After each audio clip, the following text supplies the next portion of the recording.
बेटियां पराए घर की होती हैं, क्या फायदा इन पे पैसा लगा के, इन पे वक्त खर्च करके। सुन, बेटे को पढ़ाएगा वो बुढ़ापे का सहारा बनेगा, बेटियों को पढ़ाओगे वो आखिरत का सहारा बन जाया करती हैं, आखिरत का सहारा बन जाया करती है। आखिरी बात कह दूं, अल्लाह करे समझ में आ जाए, हम भी बेटे हैं आप भी बेटे, सारी बेटे बैठे हैं ना मेरे सामने, बोल सकते हैं तो बोल रहे, वरना फिर मैं अभी सजरा रह गया, अभी आप वो छोड़ दूंगा मैं।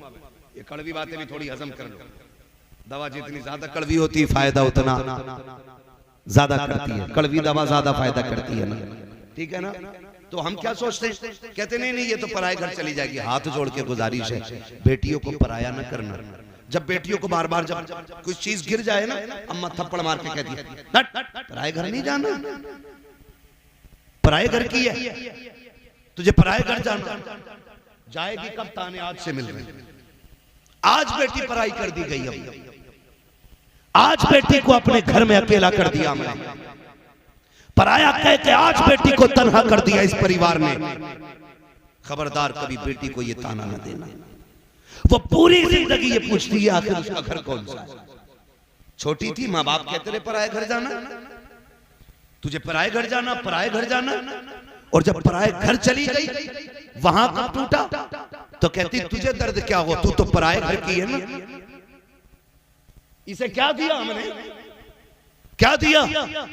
और बेटों पे मेहनत करने वालों, करो, बेटे भी हक होते हैं, बेटों पे भी पैसा खर्च करो, लगाओ इनकी तालीम में। मैं इसका कायल नहीं कि इन्हें जाहिल रखा जाए, इन्हें भी दीन दो, लेकिन बेटियों को भी पढ़ाया करो। बेटियां इतनी वफादार होती हैं, तुम जानते हो जब कुरान खानी तीजे की होती है या 40वें की हुआ करती है तो लोग चनों के चक्कर में पारे लेके बैठ जाया करते हैं, क्योंकि डबल हिस्सा मिला करता है। 4-5 वर्ग के लोटे जेब भर के चने लेके निकल जाते हैं। कोई मतलब नहीं पढ़ाया किसने था, मेहनत किसने की थी, लेकिन इसके बरअक्स अगर तुम बेटियों को कुरान सिखा दोगे, तेरी बेटी 70 साल के बाद भी अगर कुरान के पारे खोलेगी, उन्हें सफात में बाप का चेहरा दिखाई देगा, उन्हें बाप की मेहनत दिखाई देती है। जब बेटियां कुरान बंद करके रखती हैं तो मुंह फेर के नहीं उठती हैं, झोली फैला के कहती हैं मालिक तेरी तौफीक से जो पारे पड़े हैं, ये मेरी ताकत न थी, मेरा बाप मजदूरी करता रहा, मेरी फीस भर के उसने कुरान पढ़ाया था, उसने लोगों की गालियां खाई, लेकिन मेरे सर की चादर न उतरने दी।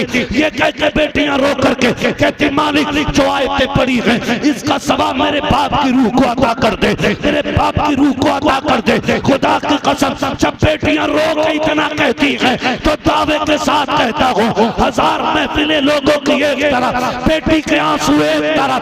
खुदा इतना करीम है, बेटियों के गिरे आंसू